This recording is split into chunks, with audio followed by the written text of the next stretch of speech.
House. He joins us right now. And you know, David, some say Ripple could be the next Bitcoin. What do you think, Brad? Is that a compliment that Ripple could be the next Bitcoin? Well, I think if we're solving a real problem and it's at scale, then I think it's a compliment. I think the most important thing that is going on in crypto is understanding what is real and what is just hype. Some, I think, may look back on Bitcoin and find that it was the Napster of digital assets. What I mean by that is Napster was the first to digitize music and demonstrate, hey, if you digitize music, you do a lot of cool things with that. But ultimately, they were circumventing trademark laws, they were circumventing royalty payments, and government stepped in, and Napster was not successful. But Spotify, iTunes, Pandora, they were very successful. I think what you'll find is that maybe the next generation of digital assets ends up solving some of the original problems that Bitcoin set out to solve. So RippleNet is trying to take on Swift. What's been the traction like? Who's come on board? Well, it's interesting as you step back and look at this. If you and I decided we were going to send $10,000 to California today, the fastest way for us to do it would be to drive to the airport and fly it there. That's a crazy thing to think about when you're in the age of the internet and we're used to information on demand.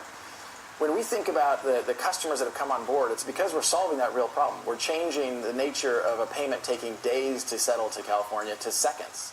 So we now have well over 100 customers ranging from some of the biggest banks in the world to payment providers to the Western Unions and MoneyGrams, Linlin Pay out of China.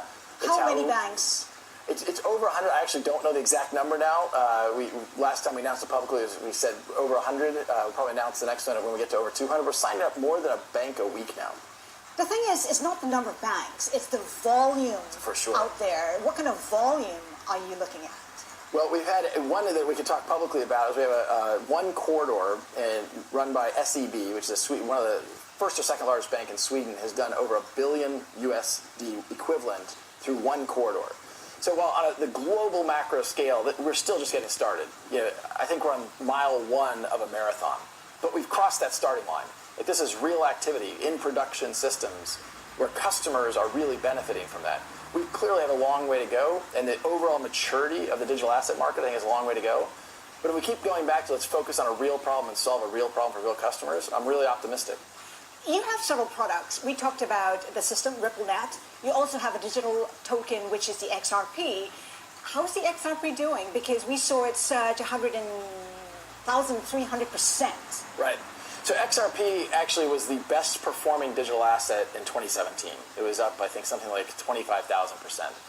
The excitement around digital assets is because I think you're solving a real problem. And I think one of the things you saw happen, particularly last December, is there's understandably concern about regulation and what does that mean for digital assets.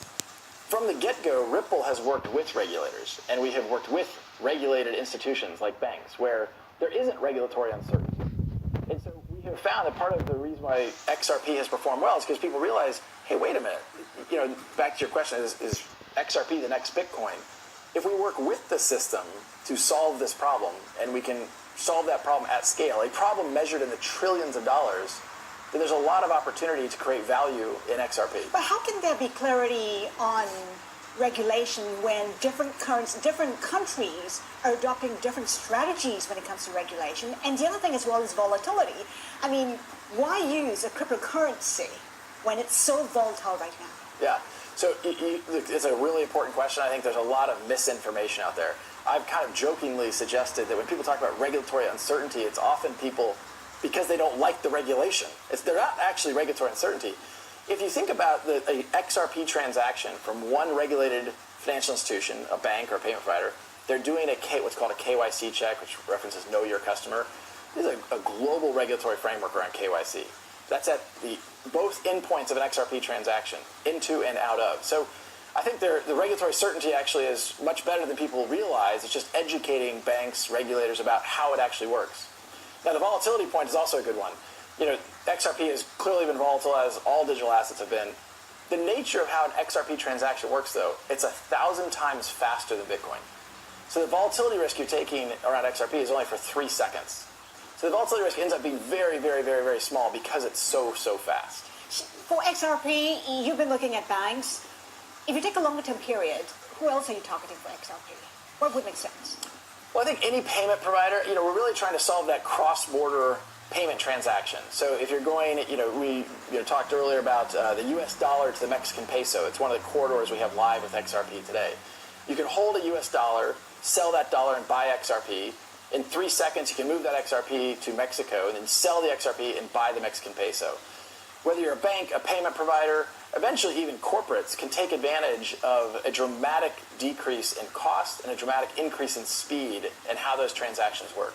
All right, Brad, we have to live it there. The first mile in a marathon. Brad Gullinghouse, CEO of Ripple,